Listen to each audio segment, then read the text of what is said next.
വിനോദ് നമ്മളിവിടെ വന്ന് എന്റെ വിദ്യാർത്ഥിയാണ്. വിനോദ് ഒരു കോൺട്രാക്ടറാണ്. ഡ്രൈവിംഗ് പഠിക്കാൻ വേണ്ടി വന്നു. അപ്പൊ നമ്മളെ സിദ്ധാർത്ഥിനെ പോലെ അല്ല, ഗോവിന്ദിനെ പോലെ അല്ല, അവരൊക്കെ കൊച്ചുകുട്ടികളാണ്. അപ്പൊ ഞാൻ പറഞ്ഞു വിനോദെ പഠിച്ചെടുക്കാൻ ചിലപ്പോൾ എളുപ്പമായിരിക്കും. പറഞ്ഞു സാർ കുഴപ്പമൊന്നുമില്ല, നോക്കാം എന്ന് പറഞ്ഞു. ആള് വന്നു, പഠിച്ചു, അടിപൊളിയായി. ഇപ്പൊ ആള് ക്ലാസ്സിന് വരെയും പോവുകയും ചെയ്തു. വിനോദിന് കാറുണ്ട്. കാറിനകത്ത് എൽബോർഡൊക്കെ ഒട്ടിച്ച് ഡ്രൈവിംഗ് ലൈസൻസ് ഉള്ള ഒരാളിനെ പുറകെ സൈഡിലിരുത്തി ആണ് കൊണ്ടുവരുന്നത്. കാരണം നമുക്ക് ലേണേഴ്സ് ഉള്ള സമയത്ത് നമ്മൾ തനിച്ച് വണ്ടി ഓടിക്കാൻ പാടില്ല. അതുകൊണ്ട് ഡ്രൈവിംഗ് ലൈസൻസ് ഉള്ള ഒരാളിനെ നമ്മൾ ഇടതുവശത്തിരുത്തി എൽബോർഡ് വെച്ചാണ് ഓടിക്കുന്നത്. അപ്പൊ അതൊക്കെ ചുമ്മാ അങ്ങനെ ചെയ്യുന്നതാണ്, ഫോർമാലിറ്റിക്ക്. യഥാർത്ഥത്തിൽ വിനോദിന് തനിച്ച് കൊണ്ടുപോകുന്നുള്ളത്. പക്ഷേ ഡ്രൈവിംഗ് ലൈസൻസ് കിട്ടാതെ ആള് വണ്ടി തനിച്ച് എടുക്കില്ല. പക്ഷേ യഥാർത്ഥത്തിൽ വിനോദ് തനിച്ച് ഓടിക്കുന്നതിന് സമമായിട്ടാണ് ഇപ്പോഴും കാറ് കൊണ്ടുവരികയൊക്കെ ചെയ്യുന്നത്. അപ്പൊ നമ്മൾ ഒരുപാട് കടമ്പകളൊക്കെ അതിജീവിച്ചാണ് ഈ സ്റ്റേജിലേക്ക്. എന്താണ് വിനോദ് നമ്മളെ ഡ്രൈവിംഗ് സ്കൂളിന്റെ കുറിച്ചും നമ്മളെ ക്ലാസ്സുകളെ കുറിച്ചും വിനോദിന്റെ ഇപ്പോഴത്തെ ആ ഒരു ഡ്രൈവിംഗിനെ കുറിച്ചുള്ള കോൺഫിഡൻസിനെ കുറിച്ചൊക്കെ പറയാനുള്ളത്? നല്ല ക്ലാസ് ആണ് സാറ്, നല്ലോണം പഠിപ്പിക്കും. വണ്ടി ഇപ്പൊ വിനോദിന് കാറുണ്ട്, അതും എടുത്തോണ്ടാണ് ഇപ്പൊ ക്ലാസ്സിനകത്ത് വരുന്നത്. അപ്പൊ ആ വണ്ടി ഓടിക്കുമ്പോൾ എന്തെങ്കിലും ബുദ്ധിമുട്ടുണ്ടോ? ഇല്ല. എങ്ങനെയുണ്ട് കോൺഫിഡൻസ്? എങ്ങനെയുണ്ട്? കുഴപ്പമില്ല. കുറച്ചുകൂടി ഈ ഒറ്റ വാക്കിൽ പറയാം, കുറച്ചുകൂടി നീട്ടി എന്ന് പറഞ്ഞാൽ നമ്മുടെ ക്ലാസ്സിന്റെ ടൈമുകൾ എങ്ങനെയാണ്? കറക്റ്റ് ടൈമിന് ക്ലാസ് തുടങ്ങും? അതേ ലേറ്റ് ആയി നമ്മൾ നിൽക്കണോ? വേണ്ട, കറക്റ്റ് ടൈമിന് ക്ലാസ് തുടങ്ങും. ഇതുവരെ വിനോദ ദിവസങ്ങളിലെല്ലാം അങ്ങനെയാണ്, കൃത്യമായി തുടങ്ങും. അതുപോലെ തന്നെ നമ്മൾ ഓരോ പാഠങ്ങൾ പഠിക്കുമ്പോഴും നമ്മൾ കറക്റ്റ് ആയിട്ട് സ്റ്റാർട്ട് ചെയ്യണം. അതിനെ കുറിച്ചുള്ള വിശദമായ കാര്യങ്ങളൊക്കെ പറഞ്ഞു തരുന്നുണ്ട്. വിശദമായ കാര്യങ്ങൾ പറഞ്ഞു തരുന്നുണ്ട്.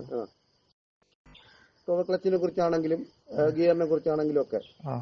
പക്ഷെ എല്ലാ ഡ്രൈവിംഗ് സ്കൂളിലും ഇങ്ങനെ ഇല്ല വിനോദ്. വിനോദ് ഇപ്പൊ ഇവിടെ മാത്രമേ പഠിക്കാൻ വന്നിട്ടുള്ളൂ. മറ്റൊരു സ്ഥലത്ത് നമ്മൾ പോകുമ്പോൾ നമ്മൾ അവിടെ ചെല്ലുമ്പോൾ നമുക്ക് അറിയാൻ പറ്റും. പ്രത്യേകിച്ച് ഡിഫറന്റ് ആയിട്ടുള്ള ഒരു ക്ലാസ് ആണ് നിങ്ങൾക്ക്. അപ്പൊ ഇവിടുത്തെ ക്ലാസ്സുകളെല്ലാം വളരെ വാല്യുബിൾ ആയിട്ടുള്ള ക്ലാസ്സുകളാണ്. വേറെ എന്ത് പറയാനുണ്ട്? അല്ല, സാറ് അച്ചടക്കത്തോടും അതിൻ്റെതായ രീതിക്കും തന്നെയാണ് ക്ലാസ് എടുക്കുന്നത്. അപ്പം മനസ്സിലാകാത്ത രീതിയിൽ തന്നെ പറഞ്ഞു തരുന്നത് നല്ല ക്ലാസ്സാണ്. ഈ പഠിപ്പിക്കുന്നത് അതുപോലെ വിനോദിന് മനസ്സിലാവുന്നുണ്ടോ? അത് എന്റെ ബുദ്ധി കുറവുണ്ട്. എല്ലാവർക്കും ഒരേ മൈൻഡ് അല്ലല്ലേ. ഞാൻ ചെയ്യണ പണിയാണെങ്കിൽ ഞാൻ കണ്ടുപഠിക്കും. അല്ല, ഇവിടെ ഒരു പിന്നെ വിനോദ് ഇപ്പൊ കോൺട്രാക്ടറാണ് ഞാൻ പറയാണ്. ഇവിടെ ഇപ്പൊ നമ്മൾ ഏറ്റെടുക്കുമ്പോ വണ്ടിയെ കൊണ്ട് നിർത്തുമ്പോ വണ്ടിയെ ലെവലാക്കാൻ വെക്കാനുള്ളത്. അപ്പൊ ഇവിടെ ഒരു മേശിരി ഡ്രൈവിംഗ് പഠിക്കാൻ വന്നു.